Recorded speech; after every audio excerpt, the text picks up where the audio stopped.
साथ संगतियों, भाइयों बहनों, नौजवान साथियों, बच्चों, जितने भी आप सत्संग लाभ के लिए उपस्थित हुए हो, शांति से बैठ के लाभ उठाएं। आज का दिन हिंदी दिवस के रूप में भी मनाया जाता है। आज 14 सितंबर को ही हिंदी को राष्ट्रीय भाषा माना गया था। कानूनी तौर से इसको शामिल किया गया था। वैसे भी बहुत बड़ा दिन है और सत्संगों के लिए तो सत्संग का दिन ही बहुत बड़ा होता है। जिस दिन भी सत्संग होता है वो सबसे बड़ा मेला, सबसे बड़ा त्योहार और सबसे बड़ा उत्सव होता है। सत्संगियों को जितना चाव सत्संग का होता है तो इतना चाव और किसी दूसरे मेले का, दूसरे त्योहार का या कोई ऐसे आयोजन का नहीं होता। क्योंकि सत्संग वो चीज है जो इंसान के जीवन को बदल देता है, जिसको अनेकों रूप से गाया गया है कि अच्छी संगति में जाने से इंसान ऐसा हो जाता है जिस प्रकार से अंधकार से निकल के प्रकाश में पहुंच जाता है। जिस प्रकार से रात का अंधेरा छट के सुबह का सूर्योदय हो जाता है और सूर्य के उदय होने से, प्रकाश के होने से हमें सारी चीजें साफ अच्छी तरह दिखाई देती हैं। कोई भी काम करते हैं उसमें किसी प्रकार की ये जैसा नहीं रहता कि हम उसको देख नहीं पाएंगे, ढूंढ नहीं पाएंगे। इसी प्रकार से सत्संग भी वो प्रकाश है जो हमारे हृदय का अंधकार है, हमारे हृदय में भरी बुराइयां हैं, जो उनमें दोष हैं, जिसको हम रास्ते से भटकना कहते हैं। या मान लीजिए कि इंसान का चोला जिस उद्देश्य के लिए मिला था उससे हम दूर हटते जा रहे हैं। सत्संग जो आते हैं तो सत्संग के बहाने से भटके हुए जीवों को धर्मों से निकालते हैं। भटकना और भटकना दोनों चीज बुरी है। जब इंसान भटक जाता है तो धर्मों में पड़ जाएगा। जब इंसान भटकता है तो उसको जो कोई कहता है वो वैसा ही करने के लिए तैयार हो जाता है। और इसीलिए सच्ची भक्ति नहीं हो पाती। क्यों नहीं हो पाती? कि वो ऐसे लोगों के घर हाथ लग जाते हैं जो उनकी मर्जी, जो उनको समझ है, जिस प्रकार से भी वो चाहते हैं उन लोगों को उसी प्रकार से बहकाना शुरू कर देते हैं। कोई पूजा पाठ में, कोई भूत प्रेत में, कोई धोख पूजा में, कोई देवी देवताओं में, कोई झूठे आडम्बरों में, कोई किसी। आजकल तो इतनी नई नई चीजें निकाल दी कि उन चीजों के अगर हम नाम लें तो हैरान होते हैं।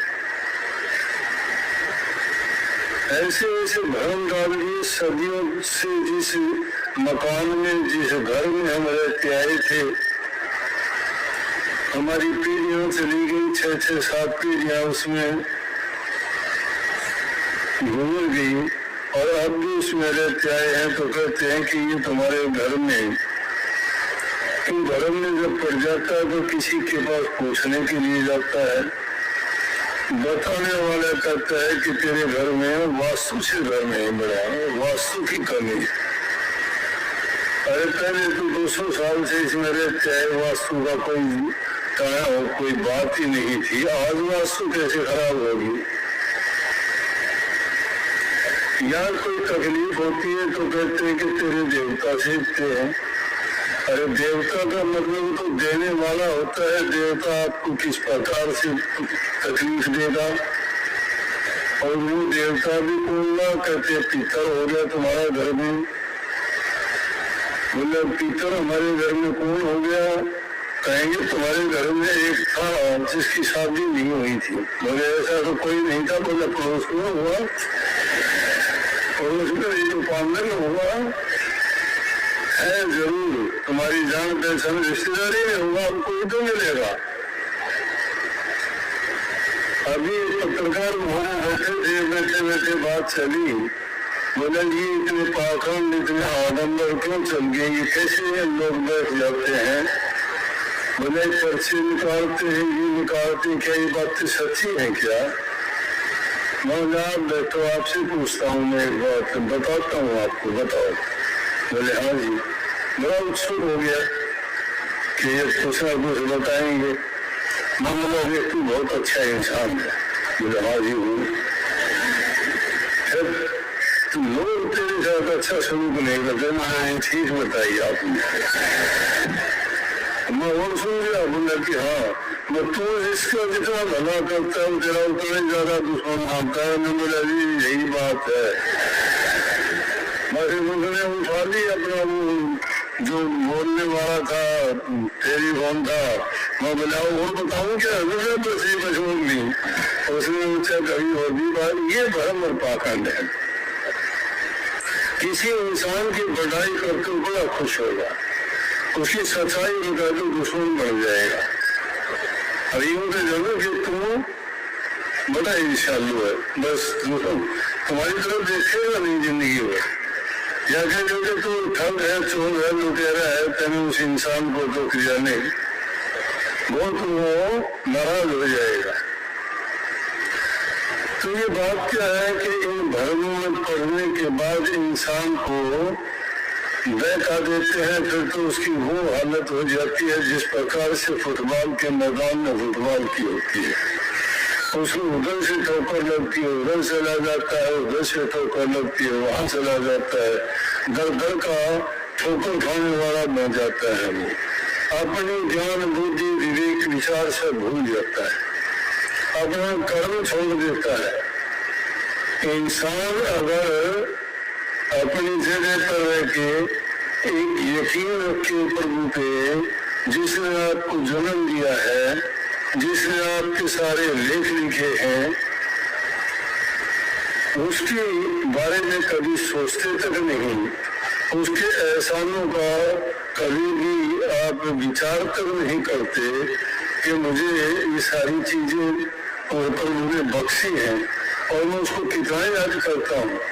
अरे दुनियादारी में भी कोई इंसान तुम्हारा थोड़ा हित करता है, उसको कभी नहीं भूलते, उसको याद रखते हो कि इस इंसान ने भाई मेरी मदद की थी, इसने मेरी सहायता की थी, ये मेरे दुख की घड़ी में इसने साथ दिया था।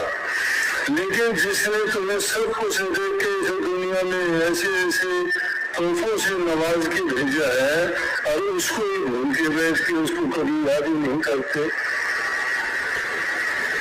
इसलिए संत ये तुम्हें जगाने के लिए, याद दिलाने के लिए, जो तुम्हारी खोई हुई वस्तु है उसको पाने के लिए सत्संग में तुम्हें याद दिलाते हैं कि तुम तो फिर भी संसारी वासनाएं लेके जाते हो। मेरे पास ये हो जाए, मेरा ये हो जाए, मेरा रोग कट जाए, मुझे तकलीफ ना हो, मेरी लंबी उम्र हो, मेरे बेटे पोते हो जाए, उनकी शादी हो जाए, उनको नौकरी मिल जाए। ये चीजें हर नेक काम करोगे तो ये सारी चीजें उनके पीछे लगी आएंगी। जो आदमी नेकी के रास्ते पर चलता है, जो आदमी काम करता है, काम पूजा है, काम पूजा है। किसी ने ऐसे नहीं बोल दिया वर्क इज वर्शिप, ये नहीं है। वर्क वर्शिप कैसे है कि काम करो, काम पूरा है, काम करोगे तो सब कुछ मिलेगा उससे। मेहनत करोगे, मेहनत कभी वृथा नहीं जाती। कबीर कमाई अपनी व्यथा कभी न जा, चार युग चाहे बीत जाओ फिर मिलेगी आप। तुम्हारा किया हुआ जो कर्म है, कर्म का फल कभी मिटता नहीं है। कर्म बढ़ाओ, कर्म आधार है संसार का। कर्म से बंधे हुए हम यहाँ आए हैं और कर्म कैसा करो, नेक कर्म करोगे तो दोनों प्रकार की खुशी मिलेगी। और ये वो समय है कि न तो भूतकाल के विचार करने से, भूतकाल से अगर विचार करो तो उनमें जो गलतियां की गई थी उनको आधार मान के इस युग में गलती हम ना करें। और अब हम अपने भविष्य को बनाने के लिए करते, भविष्य भी हमारा उज्जवल जब होगा जब वर्तमान में हम अच्छा करेंगे। तीनों युग इंसान के हाथ में है। कहने के लिए भूत गया, भविष्य आएगा, वर्तमान है, लेकिन वर्तमान में हम तीनों काल जीते हैं। और वो तीनों काल क्या है कि जो किया गया है उससे जो गलतियां की है उनसे सबक लेना चाहिए और आगे के लिए वो करना नहीं चाहिए। इसलिए जो करोगे वो कर्म फल भविष्य बनाता है, आपका भविष्य आपके हाथ में। इसलिए जो इंसान प्रभु को याद करता है, नाम भक्ति करता है और नेक कर्म करता है, परोपकार परहित करता है, और जो उसके सामाजिक दायित्व है, पारिवारिक कर्तव्य है और खुद के जो उसके स्वयं के दायित्व है, जिसके भी प्रति, माँ बाप के प्रति, संतान के प्रति, समाज के प्रति, देश के प्रति, उनको अगर ईमानदारी से वो निभाता हुआ चलता है तो उसको कोई भी आदि व्याधि उपाधि तीनों रोग से निवृत्त हो जाएगा, कोई चीज तकलीफ नहीं देगी। इंसान अपने आप को बिगाड़ता है, खुद अपने काम को खराब करता है। नियत को जो खराब कर लेता है उसकी नियत को कोई नहीं सुधार सकता। नियत जिसकी खोटी हो जाती है वो इंसान कभी भी अच्छे रास्ते पर नहीं चलेगा, भटक जाएगा।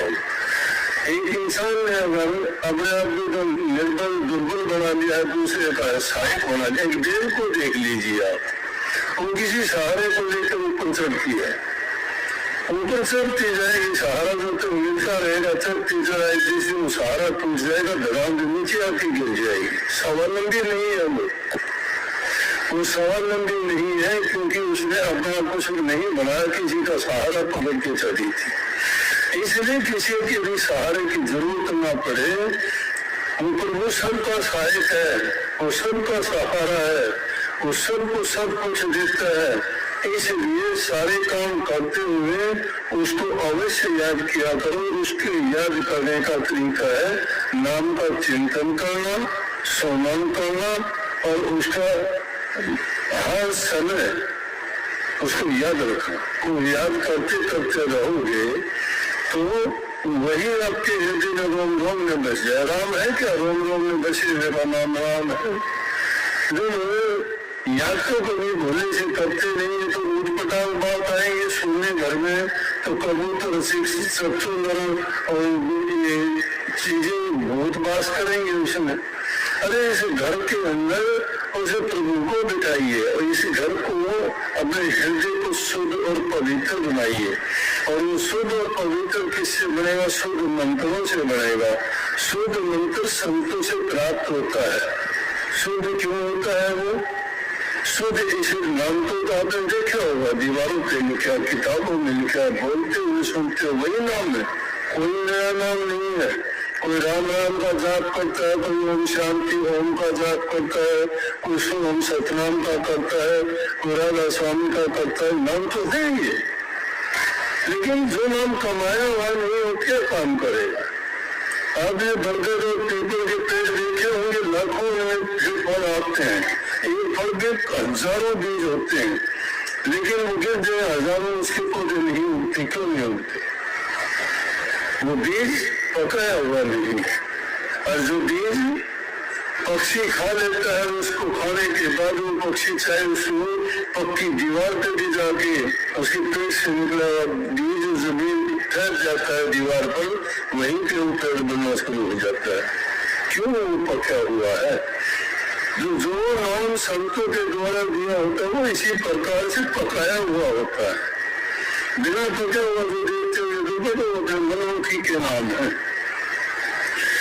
दो ही दर्जे गुरुमुख और मनमुख के जो बताए गए, गुरुमुख विश्वासी होता है, वो श्रद्धालु होता है, वो आस्तिक और आस्थावान होता है, उसका दृढ़ संकल्प भी होता है। ये वो जिसके अंदर होते हैं, उसे पत्थर की मूर्ति पर विश्वास कर लेगा तो भी उसके काम सर जाएंगे। आस्था जिसकी नहीं है, विचार तो खुद के डगमगाए हुए हैं, फिर ढूंढते तलाशते कहीं और है। अरे जब तुम्हें इस चीज की ज्ञान समझ ही नहीं है कि तुम खुद ही नहीं टिके हुए हो और ढूंढते टिके हुए को, और तुम सतों सूक्ष्म में जाना चाहते हो, सूक्ष्म में अगर जाना चाहते हो तो सूक्ष्म बनना पड़ेगा। सूक्ष्म बनने के लिए आपको ये नहीं, उसके लिए तप भी करना पड़ेगा, त्याग भी करना पड़ेगा, साधना भी करनी पड़ेगी। ये तप त्याग और साधना करना आसान नहीं है, सुनते सब लोग, अब करने की किसी को हिम्मत नहीं है। अब घरों में जो शिक्षा बच्चों को दी जाती थी, उन बातों को सुन के उनके चरित्र का निर्माण होता था, उनके संस्कार, हम उनको अच्छी भाषा में संस्कार कर देते हैं। वो अच्छी शिक्षा उनके जीवन के आधार बनते थे, वो जीवन उसी के अनुसार ढाल लेते थे। उनके माँ बाप बूढ़े बुजुर्ग जब शाम के समय में बच्चों को सोने से पहले उनके बिस्तर में घुस के कहानियां सुनाते थे। ये तो अब खराब हो गया। अब ये दुनियादारी में नई नई साइंस की खोज ने नए इंसान के दिमाग को ही खराब कर दिया। ताज्जुब की बात यह है कि जो चीज इंसान के दिमाग में खोज करके बनाई, वो चीज बार बना के रख दी। अब उन पे तो इतबार करता है, इस पे इतबार नहीं रहा। खुद की बनाई हुई चीजों पर तो इतबार कर लेता है जो कि बनावटी है, नकली है, उसके दिमाग से पैदा हुई है। लेकिन जो सच्चा दिमाग उसके पास है, उस पर इतबार ही नहीं है। उन चीजों को खोजने के लिए मशीनों पर पहुंच गया, लेकिन जो असली इंसान परमात्मा की बनाई मशीन है, उस पर इतबार विश्वास नहीं, उससे काम नहीं लेता है। बनावटी बना के वो काम लेता है। ये कुत्ते की हड्डी में स्वाद लेने जैसी बात है। अगर किसी कुत्ते को कोई सूखी हड्डी मिल जाए, उसको मांस खाने का शौक है, उसको मांस चाहिए, लेकिन सूखी हड्डी को लेके भागेगा, वो जाके कहीं छिप जाएगा, जाके छिप के उसको चबाएगा, चबाने से उसके खुद के मसूदे फूटेंगे, उसमें खून निकलेगा, जीभ से उस खून से स्वाद लेके वो खुश होगा। वो कहेगा कि मुझे जो है मेरा खाना मिल गया है। लेकिन ये नहीं सोचता, अरे मुझे स्वाद हड्डी में नहीं, स्वाद जो मिलता है वो तेरे अपने खून से, तेरा अपने नुकसान करके तो ये स्वाद ले रहा है। इसलिए इंसान की वो हालत है, वो सोचता है कि मुझे आनंद इन चीजों से जो मिलता है, उसको की हड्डी चबाने से नहीं मिलता।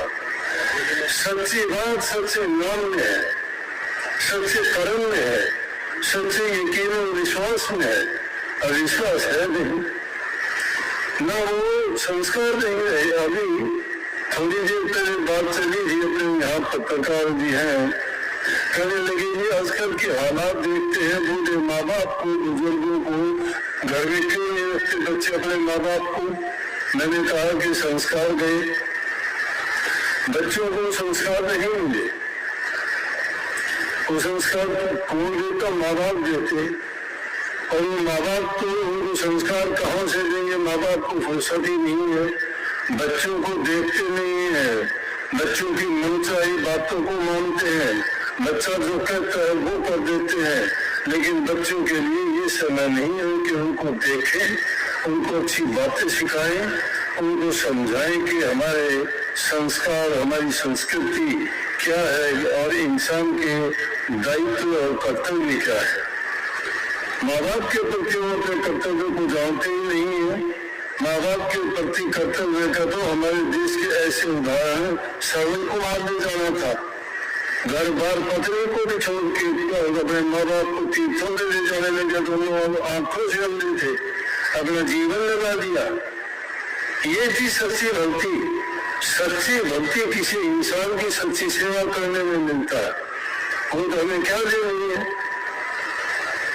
एक बार हज करने के लिए कुछ लोग हज करने के लिए जा रहे थे मक्का मदीना में। जो हाजी बनना चाहता है वो मक्का मदीना में जाके हज करके आता है।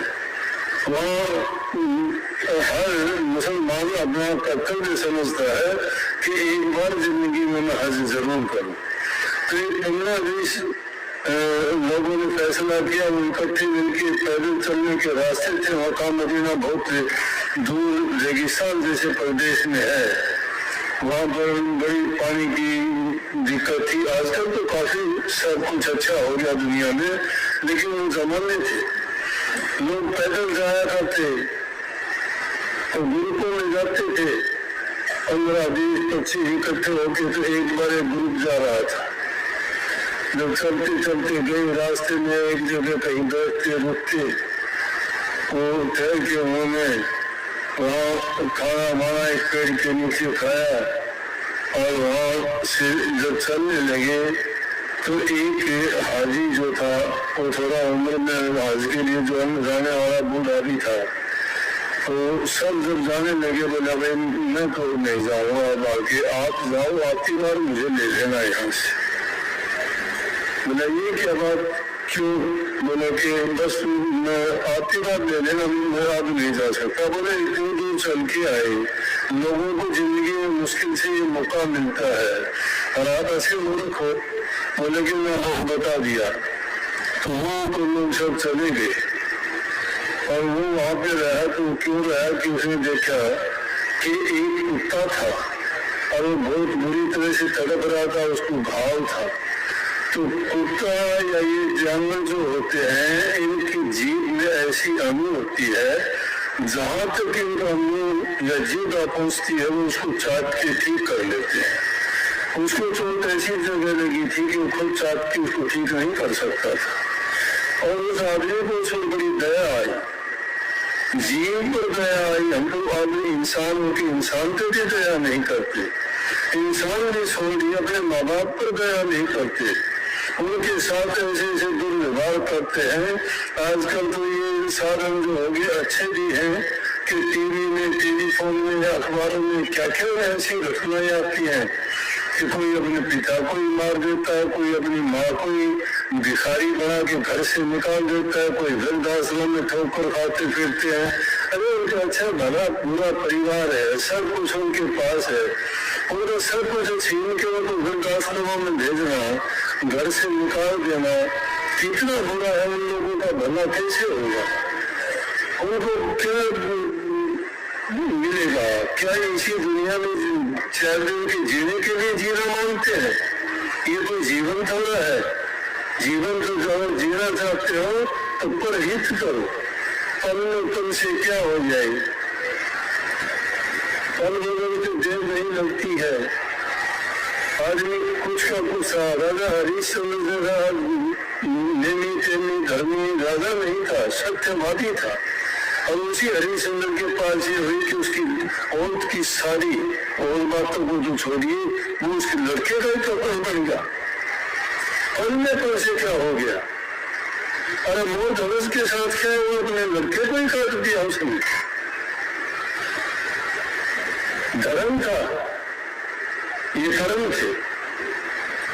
पढ़ने पर से होते हुए देव मेहनती कौरव को देखो, भरे पूरे दोनों एक राजघराने से थे। और क्या है कि इस तरह के उनको केस पकड़ के सवाल करना, इस तरह से ले जाना सही था, लेकिन उसी में उन्नास का कारण हो गया।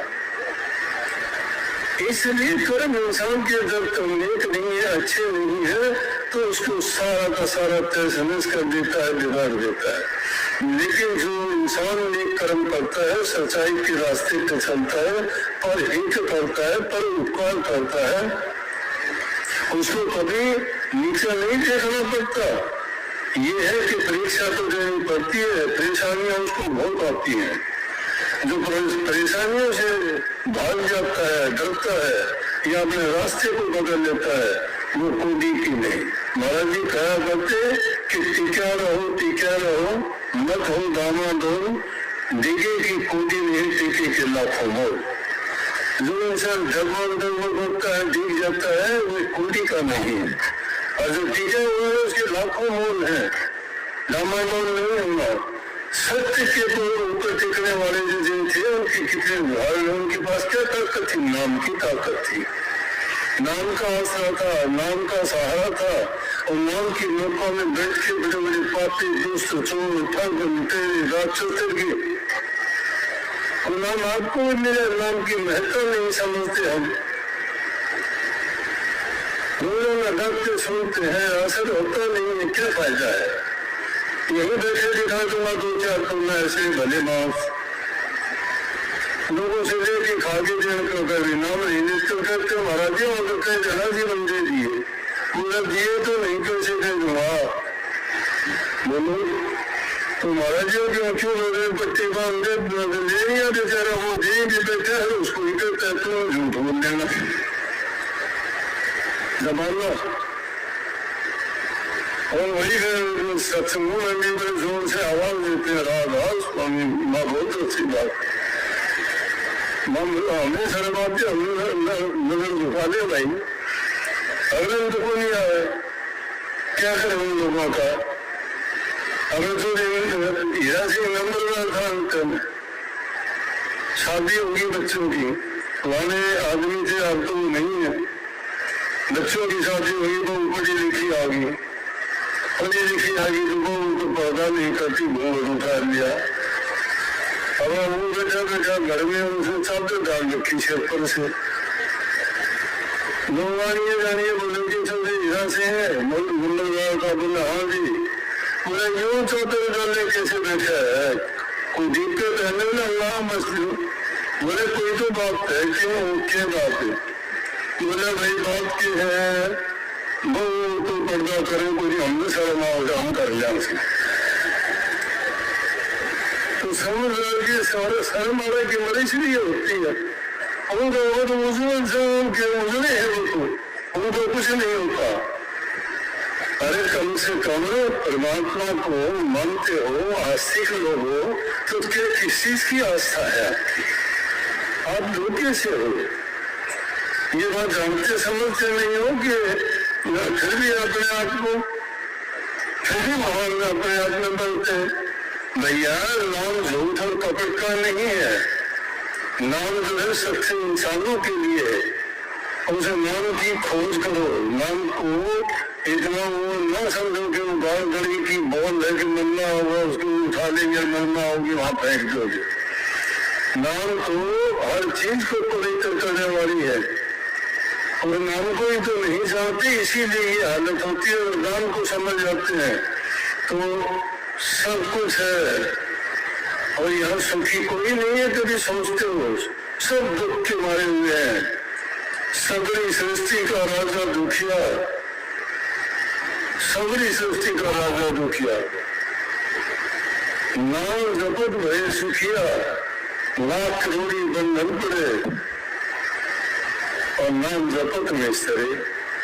नाम को जो जपता है उसका निस्तारा हो जाता है। सारी सृष्टि के राजा भी दुखी है, धनवान भी दुखी, गरीब भी दुखी, संतान वाले भी दुखी, निसंतान भी दुखी, शादीशुदा भी दुखी, और बिना शादी वाले भी दुखी। सुख मानते किसमें? जिस चीज में सुख है, न सुख विद्या के पढ़े, न सुख वाद विवाद साथ, सुखी से सुख है नागी सुन समाज। सुख है प्रभु के नाम में,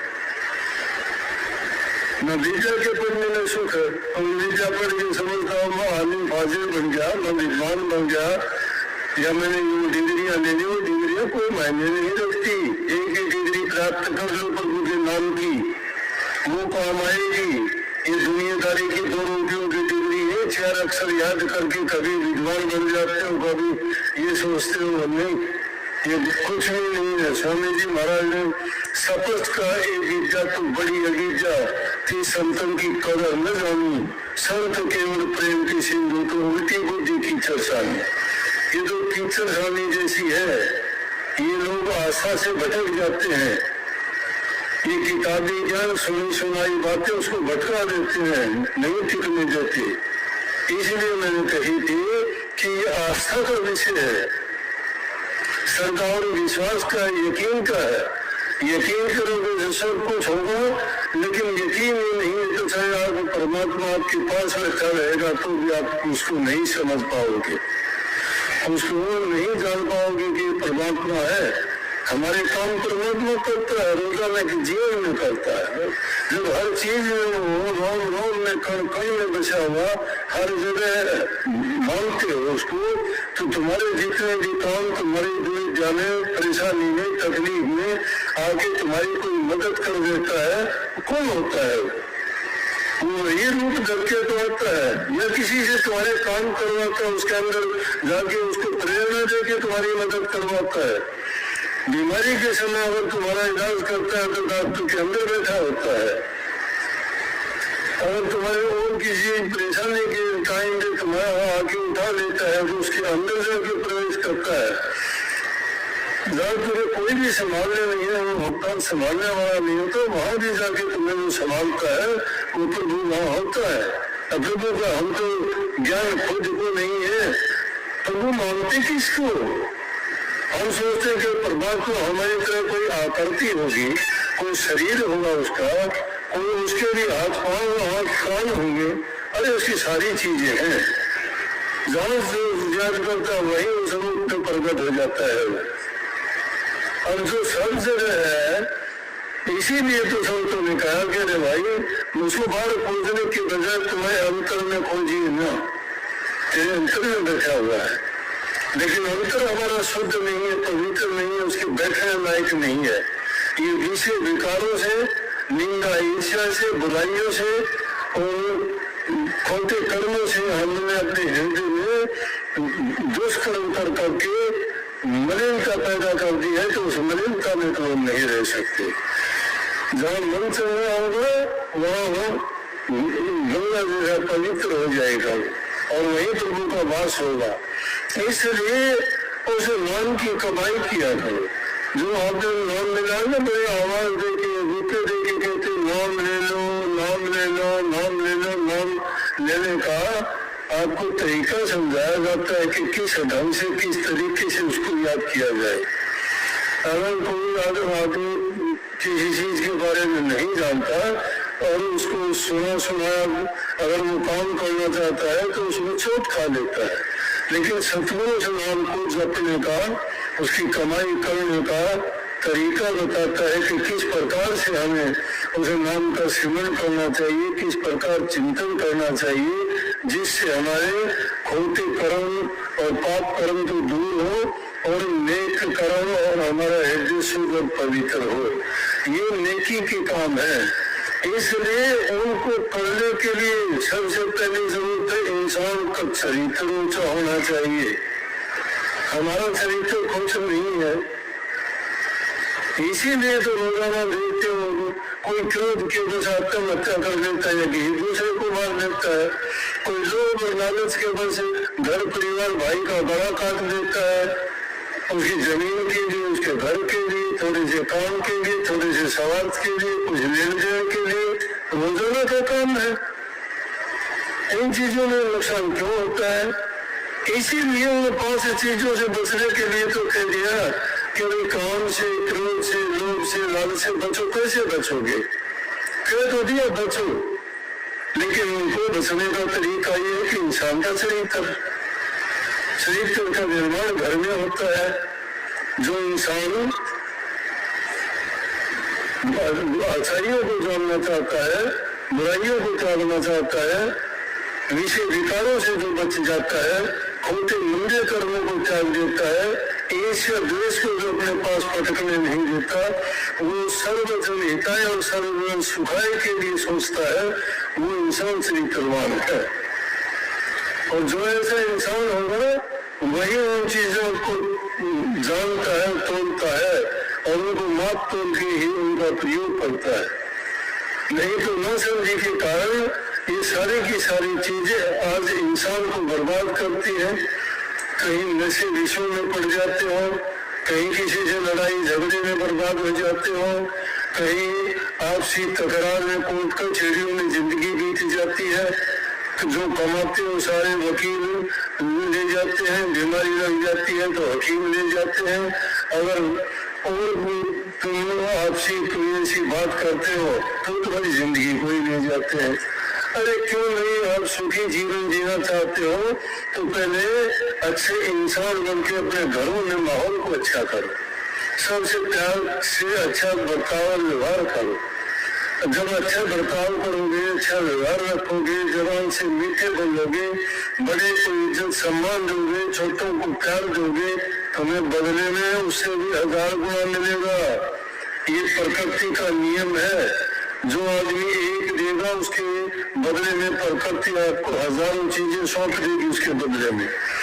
नफरत अगर करोगे नफरत भी उतनी मिलेगी, उससे भी ज्यादा मिलेगी। अच्छाई करोगे तो अच्छाई का नतीजा भी अच्छा ही मिलेगा। ये हो नहीं सकता कि तुम आग के बीज बो के और आम खाना चाहो, नहीं होगा ऐसा। जो बोओगे वैसा काटना पड़ेगा। अच्छे कर्म करोगे, तुम्हारा अच्छा कर्म जो तुमको कांटा बोए तो वो आपको फूल, तेरे तो उसको फूल मिलेंगे, वो आपको है त्रिशूल। जो तेरे को कोई कांटा बोलता है तो उसको कांटा मत बो। तो अगर कांटा बोएगा तो उस बराबर का हो जाएगा। उसने भी कर्म बना दिया, खोटा तुमने भी बना दिया है। जो तुम्हारा बुरा करता है तुम बुरा ना करो उसका।